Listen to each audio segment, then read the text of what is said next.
Bruce Toussaint. Europe 1 matin.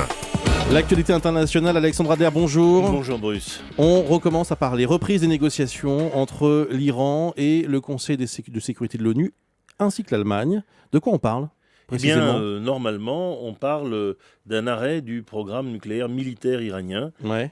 C'est une négociation d'autant plus compliquée que les Iraniens ne reconnaissent en rien qu'ils sont en train de fabriquer une bombe atomique. Donc déjà, la substance n'est pas définie, les objectifs sont un peu flous. Et c'est bien pour ça que je vous demandais de quoi on parle. La volonté des uns et des autres est un peu différente, puisque les Français et les Européens derrière eux soupçonnent un peu les États-Unis de jouer la montre, exactement comme les Iraniens, et d'essayer au fond de parler à tort et à travers, de manière à pouvoir éloigner la perspective d'un affrontement, ce qui n'est pas illégitime, mais pose d'autres problèmes.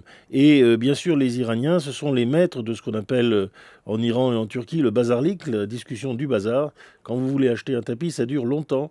On commence par prendre une tasse de café, ensuite on parle de toute autre chose, de la santé des enfants, et puis petit à petit, un prix se décage. Et c'est ce qui est en train de se passer en effet, mais justement, ça c'est l'élément, on sait que les négociations sera longue, et c'est déjà bien d'avoir obligé les Iraniens à venir à cette table de négociation à Istanbul, où ils faisaient des histoires d'ailleurs pour venir. Maintenant, il y a un second aspect.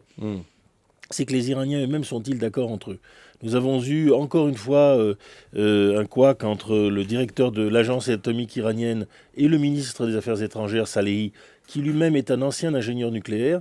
L'un disait oui, nous sommes prêts à geler l'enrichissement de l'uranium, c'est-à-dire la capacité de faire des bombes à un certain point. L'autre disait non, mais quand on négocie, on ne commence pas par des préalables, il n'y a pas de préalable.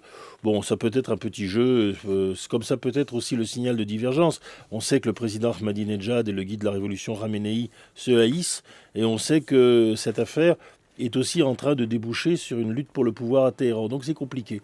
Mais ce que l'on peut espérer, c'est que tant qu'il y a de la parlotte, il y a un peu d'espoir, et c'est ce qui est en train de naître à partir de samedi à Istanbul. Olivier Besancenot, vous êtes favorable à une intervention, vous, contre l'Iran ?